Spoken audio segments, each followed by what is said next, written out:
All right, so in section 2-6, in the video we proved that vertical angles are congruent. We proved that was theorem 2-1. 2-2 was the congruent supplements theorem. And then you all proved, let me go through here. So you proved 2-3, right? Number 13. Okay. And then you proved 2-4 on number 18.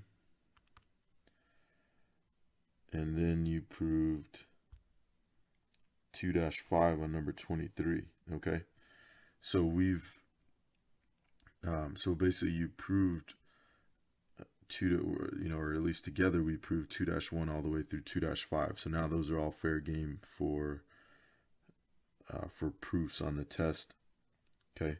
And remember, they'll make life a lot easier, save you a lot of steps if you use them. Okay. And so going back to some examples, so now that we know those proofs, now we can do things like, or now that we know those theorems, we can do things like this, right? We know vertical angles are congruent, so we can set those equal to each other and do some algebra to solve for x. So make sure that you're adept at that. Make sure you read the directions carefully, right? Are they asking to find the variable? Are they asking for the angles? So make sure that you read the directions carefully on the test, right? That can get you into trouble if you're, kind of get too quick to move on before you've really answered the question. Make sure that you can do one that has multiple variables in it, right? Make sure you can kind of use the theorems and apply them to different situations. All right, make sure that you understand the coordinate geometry. So yeah, in this case, we had to use a little bit of slope, right, in order to find the coordinates of f.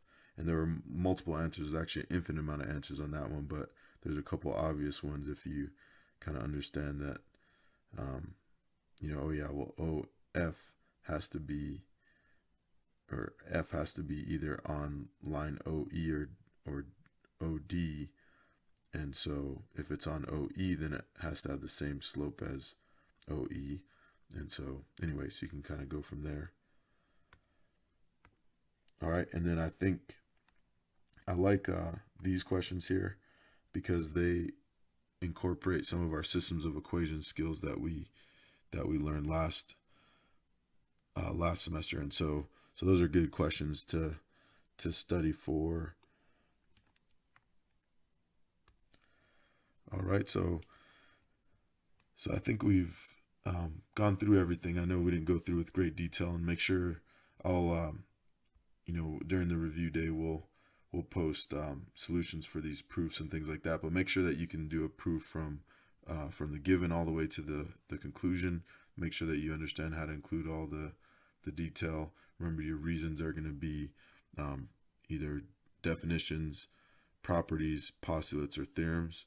And you can either name them by number that we've used in the book, or you can name them by just their the theorem itself, right? So you can say vertical angles are congruent, right? Or you can say theorem 2-1, and either of those would give you full credit. Okay. And so yeah, watch this video, come with questions.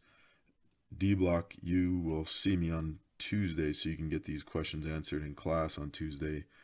E block, you have the blessing and the curse of not seeing me until the day of the test, right? So you have a lot of time to study between the review and the test, but you'll have to either direct those questions to me via email or maybe come in during a G block or something like that.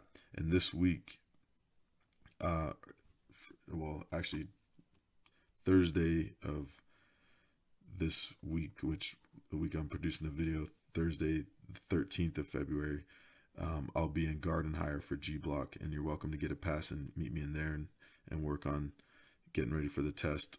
And then next week, the short week that we get back from our 4-day or your 4-day weekend, I'll be in garden hire as well. So you're definitely welcome to still come in and get help from me during G Block in garden hire, but it won't be the same kind of more intimate setting that we have usually for G Block. So, all right, so study hard and let's maximize your performance on this test, and let me know how I can help you with that.